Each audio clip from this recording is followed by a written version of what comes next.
So welcome back to OffTheMap.Games, the show. Yeah. That sort of thing. I think we're up to episode 7. I did count them last time. I wasn't sure. So this is episode 7. So Lucky 7. yeah, that's it. Yeah. It's a perfect episode number for what we're covering tonight, which is one of our favorite games that we keep kind of talking about as in the context of the expansion of Pirate Borg. But this is the mothership. This is the OG main game. And it's we both have our copies with us because we're so into it. In fact, we have spread out before us all sorts of Mork Borg related expansions. Most of what's on Court's side are just straight Mork Borg, whereas I have more of the let's extend Mork Borg. And we really want to spend some time today talking about why Mork Borg is such a flexible system. And we were kind of chatting on the drive over, and one of the things I mentioned about it that I really like about it is sometimes you have a good rule book for a system, but if you try to play it with just the core rule book, the theme is kind of dry. Yeah. That is not the case with Mork Borg. No. They not only have produced a very good system, but if you're into really grimdark, violent, eldritch magic and doom and gloom, it's tough to beat. It's a really wonderful system. And it was actually, for a long time, people didn't extend it right away. It's been around for a while, has it not? Yeah, so Mork Borg, or as the Swedish pronounce it, MÖRK BORG, I believe, literally translate to Dark Fort, I believe. Yeah. And so it was created in, I believe, 2020. And I actually have the Dark Fort version. Whoa. This was available online. So yeah, this is, I think, kind of how it was originally created. Yeah, but it was 2020. That's very, very similar to the original D&D. Right. I think that was kind flyers, of the vibe. Yeah. But it was created by Pille Nelson and Johan Noir, and they are just so freaking talented. So Free League has picked it up since its inception. Free League Workshop, I think. Yeah. I don't think it's Free League proper. I think, oh, really? I could be wrong. I know that they sell Elysium's expansions through Free League Workshop, not through Free League Publishing. I'm not sure on Mork Borg proper. You're probably right. I think it is officially, I know it's distributed by Free League. Yeah, but they've got Stockholm Cartel, which is kind of their publisher. Yeah. But yeah, it's got Free League on the back. Oh, there you go. Well, that's all you need to know. But Free League Workshop, you were right too. Yeah. So, Which all that means is they're, and I think this is also just something you can notice from watching how they market the game and everything. So basically, Free League is happy to be associated with such a great game, but they're not really they're letting Mork Borg be Mork Borg. Yeah. They're not really kind of interjecting much, I don't think. Except to help with obvious operational and distribution and stuff like that. So. Which is amazing. And I think we'll kind of, we're going to spill our love for this game all over the place because this is amazing. Mine is not. I got the 2025 version. I don't know if you got it. Mine's newer, yeah. Okay. Yeah. But this game is amazing. I'm so psyched that we went from 1490 Doom, which is my favorite tabletop game, to now doing probably my favorite RPG. Yeah. Probably. So let's get into it. There's a couple of things I want to talk about. The first is I've joked with many people that if you're into Murder Hobo, you should try Mork Borg, but that's actually not fair to Mork Borg because it's. But it is. If you play straight Mork Borg, it is pretty much a choose violence game. You don't really. There's magic in it though. But let's get into the rules first, and then you can decide for yourself because it's actually not crunchy in terms of rules. But the theme and the way people play and the way that the dice mechanics work, I think actually encourage a lot of creativity and role play. So, you were, we'll talk about what kind of player it attracts after we go through the rules. But I'm going to skip the player creation because it's dead easy, and we'll talk about it in a minute. It's easy in the sense of following steps, but it's not easy in the sense of layout in this book. I will say this isn't. Art book, it really is. If you flip through this, it is just gorgeous, but it's also a little bit jumps hard around to a kind lot. of follow. But it is beautiful. But it's not too bad. I mean, No. like anyway. So like I'm just gonna like straight up like. They just simplify everything. You have abilities, but you just have the pluses and minuses. You don't have to keep track Right. of like you got an 18 or a 16 or anything like that. So And then- you're a D&D guy and Right. a much more extensive RPG guy than I am. So like, give me a guess how many abilities typically you have on a character sheet for D&D. Well, D&D is 6 abilities. 6. Yeah, and this one's 4. 6 main and then 4. But within D&D on a character sheet, how many skills do you Oh, have? skills. I mean, I don't remember off the top of my head, but I want to say probably like 20. And then in like one of my favorite RPGs, also Call of Cthulhu has like Yeah. 40. Right. You're not using all, but like And it's those a are just, list. and that's just to get started. Yeah. And then you've got feats. You've got like in other systems, you have other mechanics that you Yeah. can do. Like you can chain, like events together. Like it gets complex, and you have to really like know what you're doing to a degree. You can actually build a character that's not as effective as it could be, because you're not as aware of like how your choices in creating your character Sure. will affect gameplay yet. That's really not a problem in Mork Borg. Like in Mork Borg, you've got 4 abilities. 4. And everything's either +1, +2, +3, -1, -2, -3. You can go all the way up to +6, but it's extremely rare to start that way. And then you just do a difficulty rating. And the fun thing about the DRs is what you'll see in the book, the difficulty rating, is it's basically a 20, and unless you hear different, you got to beat a 12. 12. Yeah. You go. So I'm sorry, you roll a d20, like in D&D. Yeah. To see if you pass the test. And unless you hear different, you got to roll a 12. Yeah. And there's really not a whole lot of times that even comes up. So, I guess for those that aren't familiar with a DR, it is difficulty rating, like It's like you so. said. For example, if like I'm going to climb the side of a building, Okay, cool. then you need that's to roll. maybe a straightforward thing because I have a rope and like I've tied it off or something.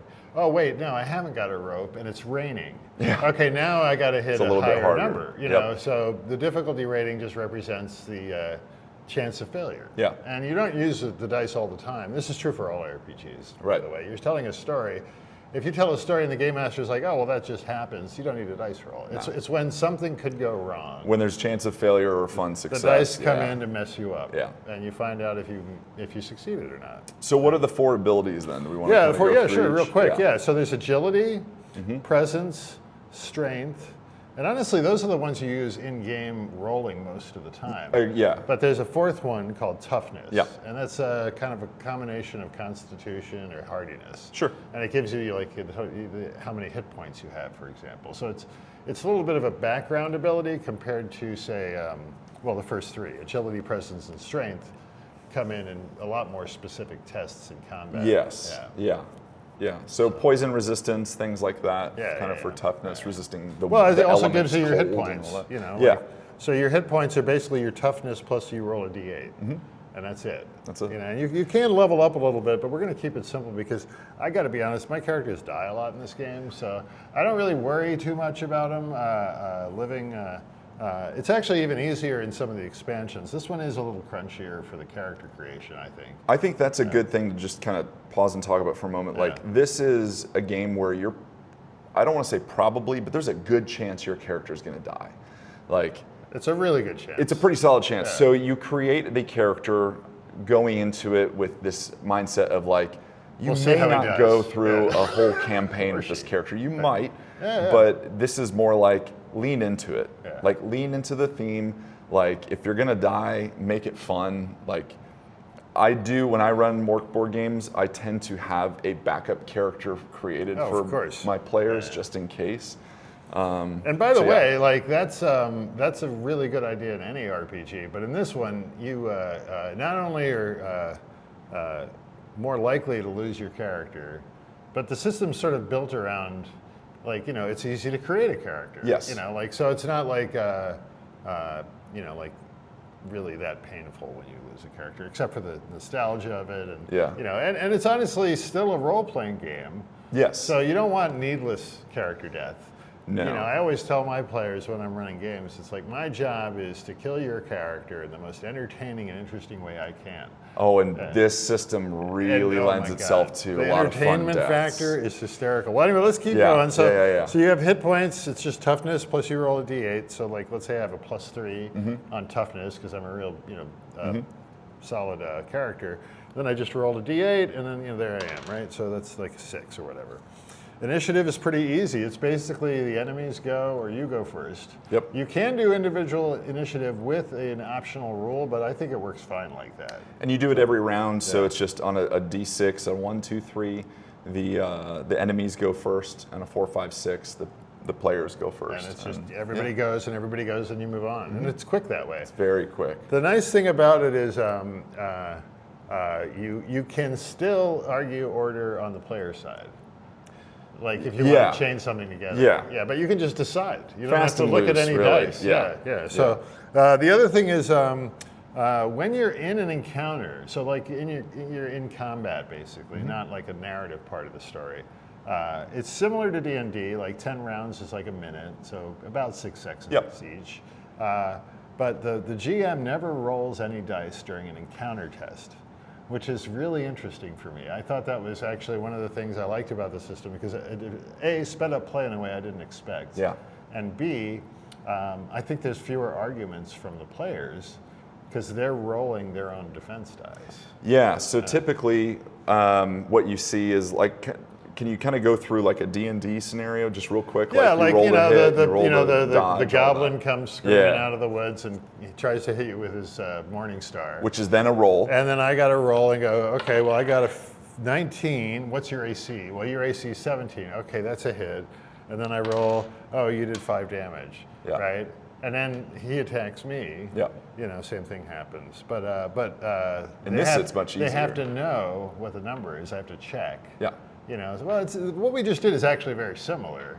But the way that I would check to see if it hit or not was to look up in the character sheet for the monster what their armor class or AC is. Right. In this, we just try to hit the DR. And then you would then also roll a defense die to try to reduce the damage, right? So when a player attacks, they are rolling to hit. Right. When so a monster attacks, look at the book right here. They just hit. Unless you dodge it. Unless you roll a defense. And you do want to roll a defense because there's a bunch of fun things that can happen. Yeah, so as a DM, you're never rolling like, let's see if this monster hits you. Yeah, no, you hand the dice to the defender and you say, show me how well you defended. And I think that is really interesting because I love dice, but having all the dice out in front of all the players and I just need a couple for for example, it's very generative, this game. You don't have to do as much prep. We'll come to that later. But those are really the reasons the GM really needs dice, is to go like, oh, what's the monster that's coming up, on them? Let me figure it out. So, in a way, you don't have to do like nearly as much work as the GM to get ready to play. And since the players have more agency on rolling, I think the GM can really focus on adding flavor, and I think that's what makes it so much fun to play, for me anyway. I love it, and the players seem to enjoy it. This game is full of flavor, and there's a lot of variety of flavors that we'll kind of get into, but this is one where, I had an impromptu game the other night. We were sitting around let's just play some Mork Borg, and in 20 minutes, we were ready to go. Like, it was awesome. So like if I was gonna hit you, like I would say like, okay, my fanged deserter is coming at you. Okay. And he's got his toughness, and he's just gonna try to hit you with a sword. Instead of me rolling and asking you if I hit, I would hand you the D20, and then you would just have to test against So I'm the fanged deserter in this. Yep, cool. All right, he's going to swing his sword. You just need a 12 or better. I didn't have to look anything up. It's just 12 or better. Yeah, every time, unless there's some weird reason. 15. So you defend. So I then if you fail, the enemy hits you. Enemies attack once per round. So he basically blocked the attack. So that's kind of cool. Like, it's just, anyway. The other thing I want to talk about is we mentioned death is real, and like in a lot of role-playing games that are a little more like kind-hearted than this one is, you go unconscious and then your players can come over and try to, like patch you up or revive you. And that's sort of possible here, but I just want to read you what can happen. So if you get to 0 hit points, and remember, it's just, your toughness plus a D8. So I started out with the toughest toughness I could get was +3, and then I rolled a d8, so I had 6 hit points. That's actually a lot. I feel know, like that's a for lot Mork to Borg. start out with. Yeah. So somebody comes over and hacks me up, and I end up getting to 0, and then I got to pull out a d4. So you were then what's called broken. When you hit 0 HP, you're not dead, and you're going to roll a d4. You could be, though. You got to pull out your trusty d4. There you go. And then you roll it. I was looking for the pyramid shape. Oh, yeah. Oof. That's actually good. That's the fall unconscious, and now your players can help you. They've got d4 rounds before I'll just wake up naturally. Yeah. So it's really a benign result. Had I rolled a 4, I'd be dead instantly. Didn't know, like, oh, hey, like, hey, I'm going to come over and he's gone. Yep. He's not with us anymore. Yep. Your character is an ex-character. And I think that's exciting because it's just really fun to play. So, and then there's a couple other funny things about encounter rolls, like, crits can, like obviously really help. But in defense, if you roll a 20 on your defense roll, you're trying to get your DR12, you get to counterattack. Yeah, so when you crit on a defense, you get a free attack. When you crit on an attack, you get double the damage. And then the armor's tier goes drops. down. The same as the ships in Pirate Borg. And the armor tier helps the defender, the creature defender. When you attack me, I can reduce the damage slightly with the armor tier, right? Yeah. I roll whatever the D4, D6, whatever, and then like whatever damage you would naturally do, I would just subtract from what. So there is a roll there a little bit. And it basically, like a D6 is like heavy armor. Yeah. D4 is much more common. Yep. And then D2s are actually what you run into, and there's a lot of creatures that just don't have armor at all. So you just roll your d4 and divide it by 2, or if you have a coin, you can use a coin to do the defense for that. So I sort of got, that's the encounter math. That's all of it. Like, there's not really much left to talk about. Like, then you've got things like resting and reactions and morale. And morale is important because you can get freaked out and have to bug out, or the monsters. Usually, this is for the monsters. The enemies, the monsters don't like to fight if the leader is killed, if they lose half the their group numbers, is destroyed, or if it's a single enemy and he only has a third of his hit points, they're going to roll a morale check, and if they fail the morale check, they're going to either surrender or try to escape. Yeah. So, and then it's just a d6. That is literally like all you need to know to play in game. And then creating the character, it couldn't be much simpler either. Why don't you take us through that? 'Cause I talked through this. Sure. So creating a character is very simple. And the fun thing, I think, is the randomization of it. So you can, if you wish, kind of come into this with a character in mind. I would say it can be fun that way, but me and like my play group and the folks that I play with and stuff, we're chaos goblins. Like, let's roll it up and see what happens, because this book is so wonderful with random tables. And so creating a character is really simple in the sense of you're going to roll different stats, of course, like we said, roll up for your main 4. But then what the fun part is you're going to roll for kind of rounding out this character, what weapons they have, what armor they have, but more so, do they have a bad habit? Do they have what's called broken bodies, meaning, so do they have like some weird, like hook for a hand, or are they missing teeth, things like that. But you could also do optional character classes. So there's 6 optional character classes that you can use that will give you a little bit more, I don't want to say customization, but it's a different flavor. So you can even roll a d6 and pick a random one of those, but it will modify your abilities based on what character it is. It'll give you special abilities based on what character it is. And it is and in that regard, abilities do create an action economy in combat, just like any other RPG. But the flavor in the creatures is hysterical. I've been reading the creatures' actions that they can do, and it's just a riot. I mean, in a good way. And certainly the players are no joke either. And then there's all sorts of funny little like touches. Like, for example, when you roll to find out what your weapon is, You only you roll like a d20, I think, unless you're not unless you want to take on any kind of magic at all. So if you add a scroll to your inventory, then you roll on a d6. So you basically don't. I'm sorry, d12, not d10, not d20. So you can't get. 8, 9, 7, 8, 9, and 10, the last four are all more heavy hitting weapons. Yep. So if you pick a scroll, you get a d6 so that you don't end up, with a longsword or something, because you're supposed to be more of a magic wielder in that case. And scrolls are, they're like powers, essentially. They are high risk, high reward. Yeah. It's sort of like wild magic in D&D, where you don't always know what's going to happen when you cast it. And there's two classes. There's sort of cursed scrolls, and then there's more benign scrolls. Yes, so there's unclean scrolls, and then there is sacred scrolls. Sacred scrolls. So there are sacred scrolls and there are unclean scrolls. One is a little bit more like doing the damage and kind of hurting and violent. And the other one's a little more defensive and I think more like passive abilities and things. So I'm just going to read one of each because it's just hilarious. So let's try. So one of the unclean scrolls, if you roll a 9 and get this, it'd be Eyelid Blinds the Wind.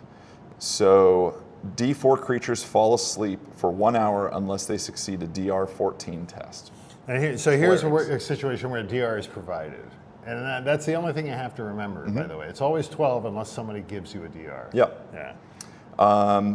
Whispers Pass the Gate. This is a sacred scroll. So ask 3 questions to a deceased creature. Yeah. It's great. It's really fun. Yeah. I really like the Demon of Capillaries. I think that's a hysterical name. It's one of the unclean scrolls. But basically, if you cast it on somebody, one creature suffocates for D6 rounds.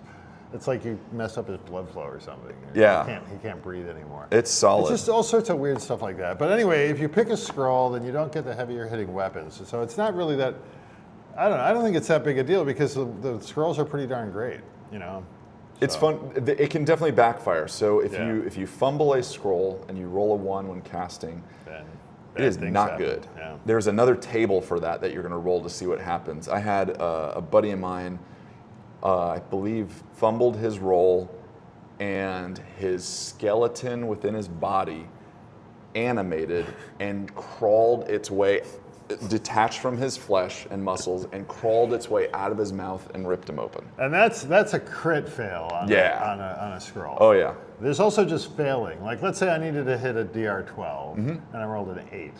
That's just I take just fail. 2 HP. I lose 2 HP and I'm dizzy for an hour. So like,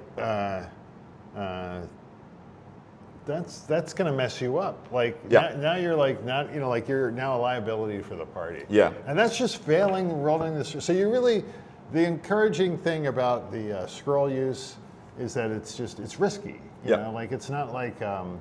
And I think that kind of reins it in a bit. You're not as likely to just, I'm going to use this thing early. Yeah. Because you're like, things could go horribly wrong, and I don't want to mess myself up for an hour. And then I think with that too, we talk about the severity of rolls and how things can go bad, but you do have some ability to affect that with what are called omens. Yeah, so that's true. Yeah. You start with usually D2 omens, I believe, I think depending that's on the character class, but omens can change a few things and you spend them throughout the game. So you can spend an omen to deal maximum damage with 1 attack, or you can re-roll any Pretty much dice. Anything. Yeah. It's any like having dice. like Mine, a more yours, metered, controllable whatever. form of inspiration in that regard. It's just a redo. Yeah. You could also lower damage dealt to you by D6. You can neutralize a crit or a fumble. So if a crit happens against you, you can neutralize the effects. If you fumble, you can change it. Or you could lower 1 test by DR -4, effectively making it much easier. Yeah. So there's ways to kind of shift things in your favor. So let's talk about that. So that's like literally it. Like it's kind of a funny game because you don't really, like sometimes when I pull a game out, especially if a game's been around a while, an RPG game, I have to kind of steel myself for a bunch of people talking about how, well, in this game I like this rule better, and in that game I like that rule better. Yeah. And I just don't run into that with the Mork Borg crowd because they like the simplicity of the rules. It is so good. And the control they have with the dice rolls being pretty much all on them. Yeah. You know, there's just not as much like, you know, like, and it's just, the dang game is so fun to play. It's just, you get right into it. So, Yeah. So one of the weird things, though, is I'm a game master, and this is not a game where I'm showing off my ability to craft a subtle world. Like the world, you do have to set up an arc and an adventure, and there's a great example in the back of the book. Really, actually, a pretty you can spend like a good 2 or 3 months on this adventure. Yeah. Which is another testament to how much value they pack into such a small book. Yeah. You don't really like you like if I'm running D&D or the Lord of the Rings or One Ring, you know, I have like a big arc for like the first adventure, which will last like 3 months, and that one I know like, okay, we're gonna, you know, traverse this whole part of the country.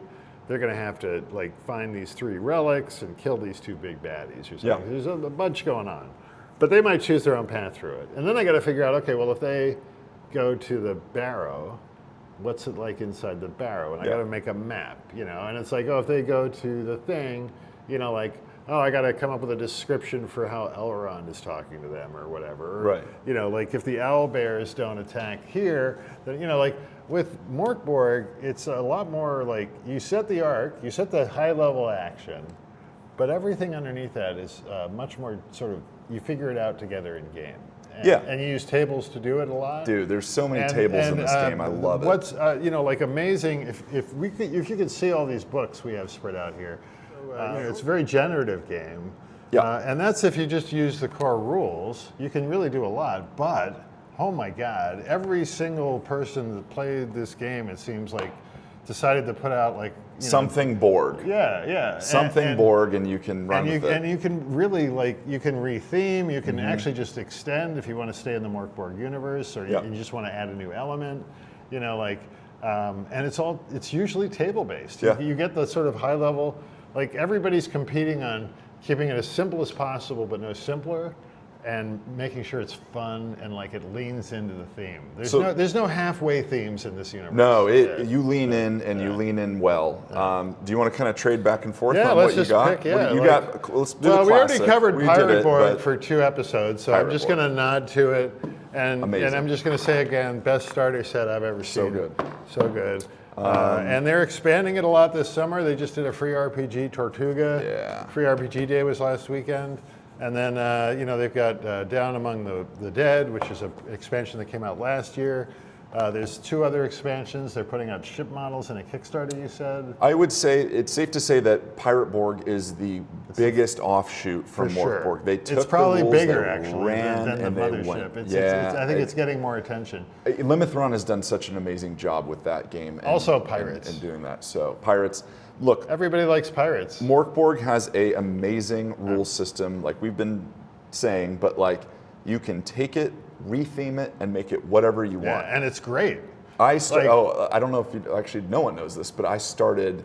Well, the Buer guys do. So I started writing a supplement for Mork Borg that mixes 1490 Doom with the theme, but it's using Mork Borg rules. So you're sort of Borging the RPG version. It's I don't know if I'm going to continue on it. It's a lot of work, but I wrote a supplement for Mork Borg that is hopefully going to be released at the end of the year. But the rules you can do whatever you want. It's great. So you mentioned Limithron. Yeah, Limithron is a independent publisher. They're not Free League, you know, publishing that does Pirate Borg and some others, and they are probably the 800-pound gorilla in the expansion market. I thought they were associated with Free League.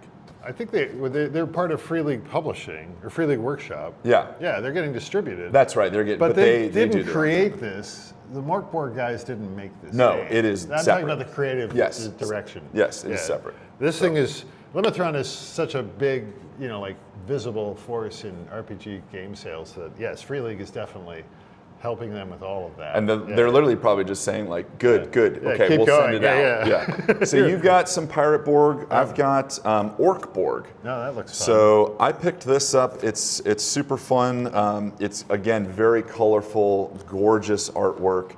But this is, if you want to play kind of like a Warhammer 40K style orc in space, this is kind of your vibe. So I bought this to try and run a 40K style adventure. Cool. I didn't end up using it. I just created my own because I ran Mork Borg as a 40K game on the Lorehammer podcast. Oh, there you go. But this is rad. So big mech orcs in space. Boom. And who publishes that? This is Rowan, Rook, and Deckard. Yeah, they're working night and day to make sure we're Borged. Man, dude, and we're touching the Borg surface. We're scratching this is the tip of the iceberg. There's so much. What else you got? So this one is a completely different theme. This is called Punk is Dead, and it's basically a role-playing game about bringing hope to a hopeless world through music. And you're basically like a fake touring rock band. I love and that. it's not just punk. You know, it can be like a hip-hop act or something like that. I have a good friend that we used to make up fake bands together all the time. And like my favorite band was Ernie. So with this game, I literally bought it because I was like, oh my God, Ernie lives. I can play Ernie again. Sweet. Ernie's a speed pop band. Okay. And they had a couple of really good records. Probably, like Nice Hair was their biggest record. Man, I just love the whole idea of having fake band adventures. To me is solid. Like a win. So Punk and it's is like, dead. How do you take like this, doom, dark, and then you turn it into a punk band? Well, the reason you do that is the system is very simple. So good. And it's pretty easy to extend. And they're obviously not, they're like, please keep extending it because it just makes the whole brand better. Yeah. So, that's the other one I brought. I've got I got one that my buddy that, Jared is using in conjunction with our Mork Borg game, and it's called Goblin Gonzo. Oh. So this you can play as goblins within the Mork Borg kind of world. And this was a Kickstarter, I believe. So a lot of these have been Kickstarted, but you can create a different type of goblin. There are goblin songs, there's goblin magic, there's different weapons. This is one that, like, if you really want to get weird and kind of like nasty goblin with it, Goblin Gonzo, very cool. And this Goblins are a lot of fun to play with, actually, because they're not like orcs are like, oh, go beat stuff up. Goblins are just insidious. Mischievous as well. They just are always getting in stuff. They're never straightforward. They're fun to play. I believe my buddy Jared is playing as, I haven't looked through this that much, but he's playing as a goblin that is actually made up of a bunch of rats. So it's rats entangled and they create a goblin in like a trench coat. And so, oh my God, that's a riot. This is fantastic. This is a good one, and it's by I might butcher this, but Bloke Games, B-L-O-E-K, Bleak Games, Bleak. I don't know. B-L-O-E-K. Oh, and I forgot to mention Punk is Dead is by Critical Kit, which is a UK publisher. Blake Games, B-L-A-E-K. And it was probably created by this guy Tim Roberts.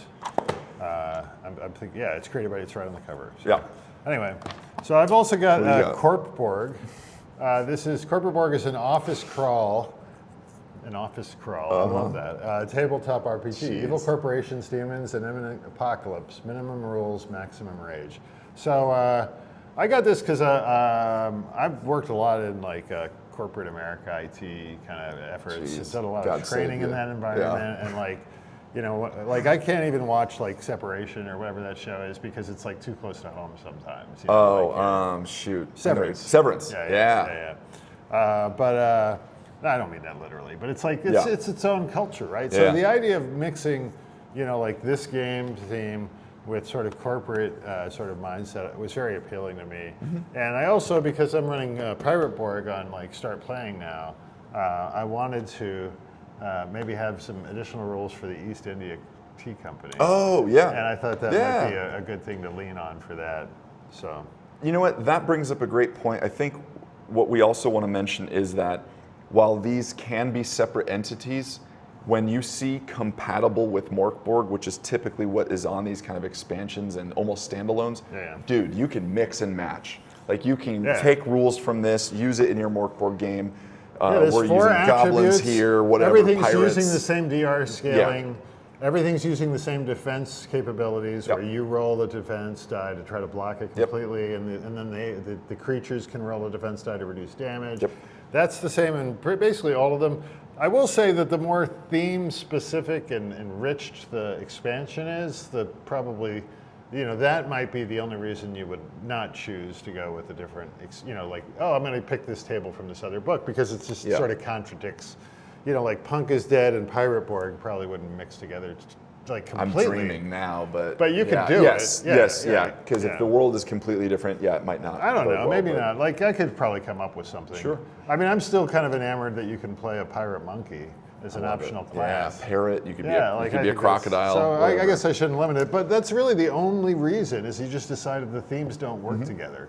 Like everything is pretty much going to work together. Now. If RPGs are a bit of your flavor, but you want more of a tabletop experience, they have different ways to play that. So the first one I picked up, and this is kind of like the big one for tabletop minis, skirmish game that incorporates Mork Borg stuff, it's Forbidden Psalm. So we may very well regarded. We may do separate episodes on this stuff, but Forbidden Psalm is one that has the Mork Borg rules, but you create like a war band, a little bit Mordheim-ish, but it's. In fact, I didn't using realize minis. when I first watched somebody play this game that they were actually playing this game. Oh, okay. Because I thought they were playing straight Mork Borg. Oh, yeah. But they had like multiple characters and like it was kind of cool. But again, beautiful artwork all throughout, great, very cool. And then with this, I haven't played it yet, but I'm really excited. And I also picked up. And is that also by the same guys or? No, it is different. It's Space Penguin Inc. I love the names they come up with. And Weird Designs, but so different folks that created this, and then there's an expansion on it too called Endless Horrors from Between the Stars, which is more of a cosmic horror, eldritch horror, Lovecraftian things you can add to it. And then I got one that I was very excited about. It's very similar to Forbidden Psalm miniature game, but it's called Dread Knights, and this is Forbidden Psalm but gothic horror. You're hunting vampires. You've got werewolves, zombies. See, the last it's two themes you lost. Like I know. That's but not. This is just a theme difference between us. Like we overlap on like dark doom horror. We've got a Venn diagram that works. But I never go into like the gothic stuff. I'm not a big vampire. I don't like running vampires. I think they're kind of boring as antagonists to the party. Bela Lugosi's dead, baby. I'm sorry. And then there's plenty of little. I mean, unless you make it add-ons really too. comedic, like like what's that show that was on? What We Do in the Shadows. Yeah, I love that show. So if you ham it up, I'm probably partially in.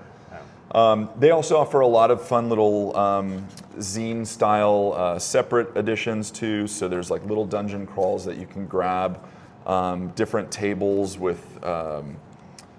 Like NPCs, like there's a merchant, but there's tons of extra stuff. Like if the core rule book is good and but not enough for you, dude, there is plenty there's of no stuff shortage of Mork Borg inspired stuff. People are publishing on Man. Patreon all the time. There's like there's a bunch of Kickstarter stuff coming out this summer for Mork Borg. Like and not Pirate just Mork Borg, Borg. too. It's mostly Pirate Yeah. Borg, probably the ones I'm thinking of. And So it is good. very much, it has a vibe in the community that very much reminds me of D&D in the 80s, when it was like everybody was just pitching in. So it kind of goes back to the old school RPG style. But without like being too like, to be honest, like I think some of the old school games are a little too respectful.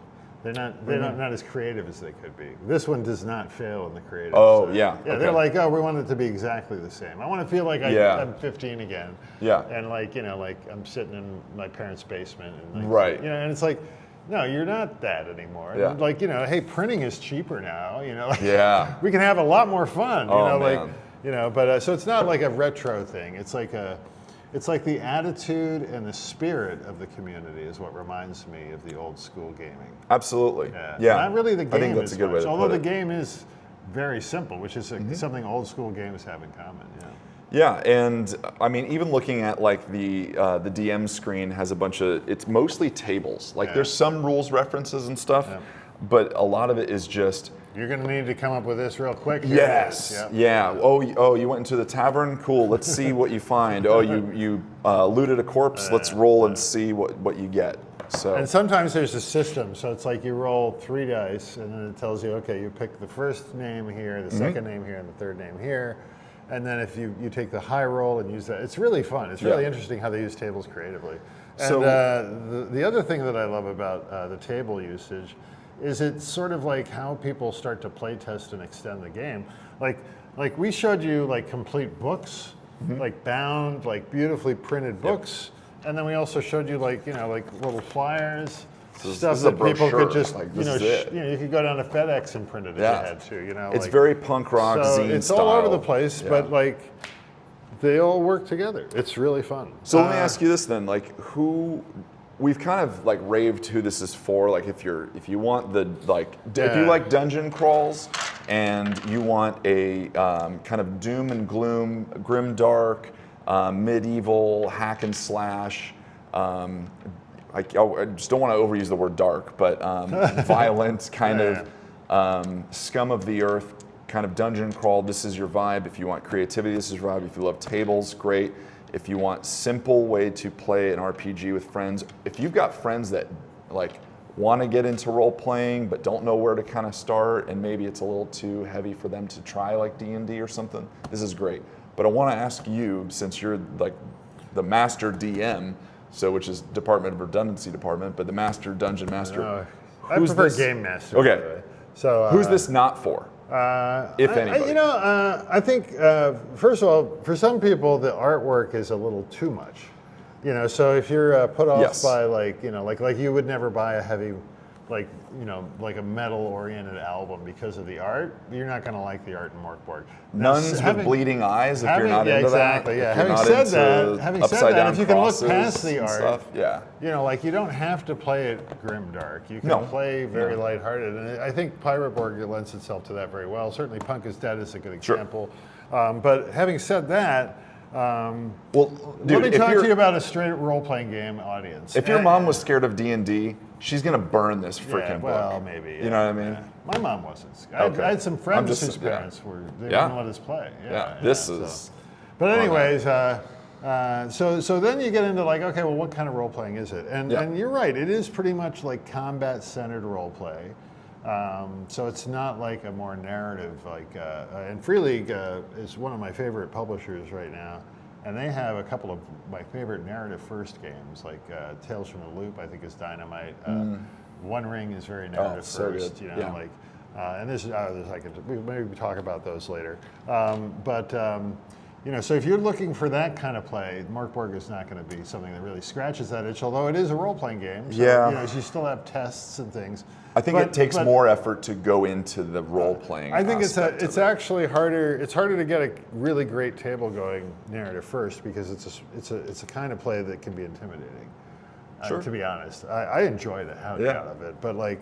I have a lot of players that are like, well, yeah, that's fine, but let's roll dice and kill things, and that's got. Here you go. Yeah. Now the other player I would probably hesitate with is somebody that's really into the simulation style role-playing games, like, for example, right now, if you're playing like Pathfinder a lot, or maybe you go retro and you tend to prefer like D&D version 4. Okay. These are games that have a lot of attributes and impacts that you have to figure out in order to determine what happened. And the mindset behind it is it's more of a simulation. Like, oh, what would happen if this guy really did this? And like, you so mean for like example, more realistic in that sense? Yeah, or more justified because of a ruling that was published. Oh, yeah. Pathfinder's kind of known for that. Yeah. And actually, it's more the latter than just having a lot of rules. It's literally like, okay.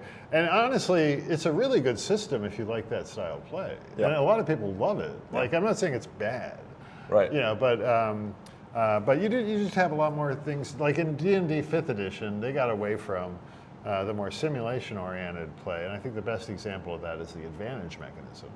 you used to have to figure out like, oh, if this happened and this happened and this happened, then I'm going to modify my roll by like +2, Right. and then this can happen, and then that'll modify my damage, and then this is like, all right. feel like you've already if lost, it's just the test, Yeah.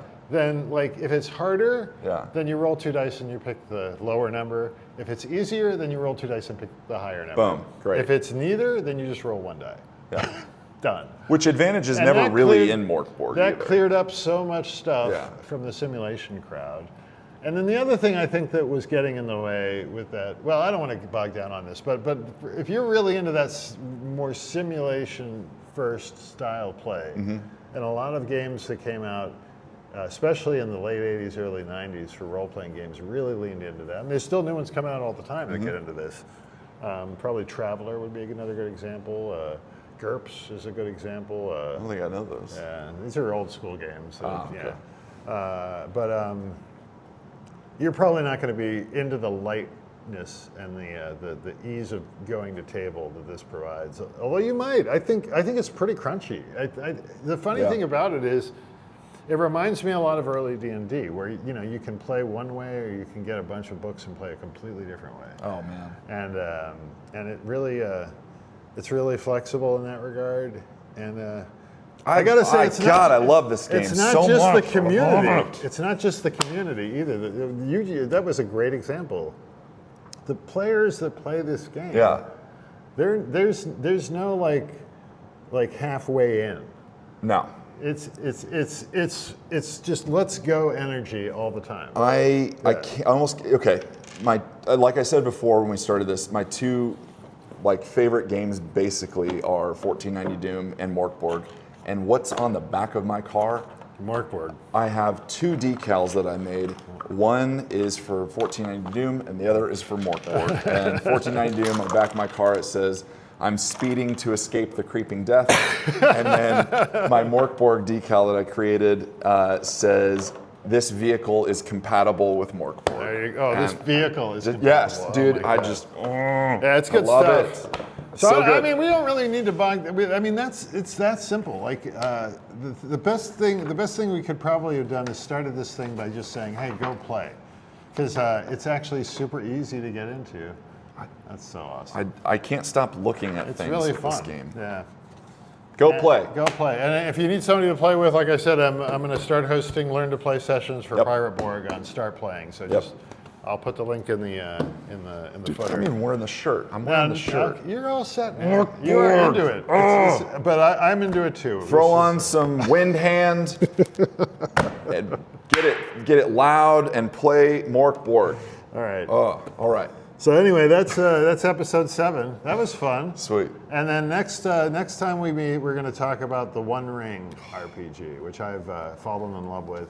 I need a decal on my car for that. I created now. a whole campaign for the Lord of the Rings role-playing, which was the spiritual successor to Adventures in Middle-earth, which I'd started creating a campaign in that, and then they lost the license, and I waited for... Oh, is that what Yeah, happened? yeah. Okay. Well, it was fine. I mean, I ran it both systems. Yeah. They're very close. I love it. But The those One are Ring. SRD-based rules. Standard rules definition document that Wizards of the Coast puts out for Dungeons and Dragons for D20 systems, and those are copyright free. Anybody can build on them. Yeah. And so they built the Lord of the Rings role playing on top of the D20 rules. I started playing that. I showed it to you and a few other people we know, and almost everybody in the group said the same thing, which was, "How come you're not doing this in the One Ring?"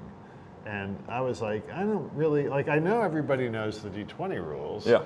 I don't know, but the funny thing about it is it's a low magic system, so there's not like as much carryover from the SRD as you even expect. Like, so having the knowledge of the D&D rules is not that big a help, although it helps a lot. And as you're just more comfortable, great, play Lord of the Rings role playing.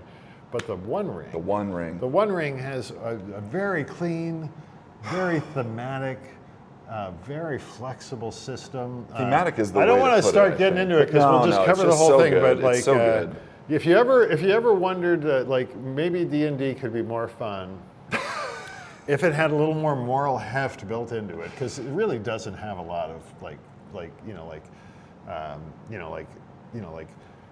Hope and despair. tough calls Yeah. where you're like, that guy's not going to make it, and that means the free people will fail. There aren't, the big bets are related to like, I'm going to lose my treasure and things like that in D&D. More, I mean, it depends on the game. Sure, it depends. But and the other thing that I think is uniquely amazing about it is this idea that when you get hit, you might get hurt very badly. Yeah. And you won't be able to contribute as much immediately. Yeah. So in D&D, you're basically just as capable as, like, let's say you have 100 hit points. Yep. Like you're like, like 8th level or something, right? So if you're down to 2 hit points, you're just as powerful. Still swinging. Exactly the same. Yep. That's not true in the One Ring. No. Or the Lord of the Rings, for that matter. Yeah. Whatever role playing. That's the other thing I really love about it, because now you're like, should I run out front and try to kill this guy? Because if I get hurt, like, we don't have somebody else that can like do what I can do or whatever. So it makes it more interesting. All right. Cool. Rock and roll. Mork Borg. Mork Borg.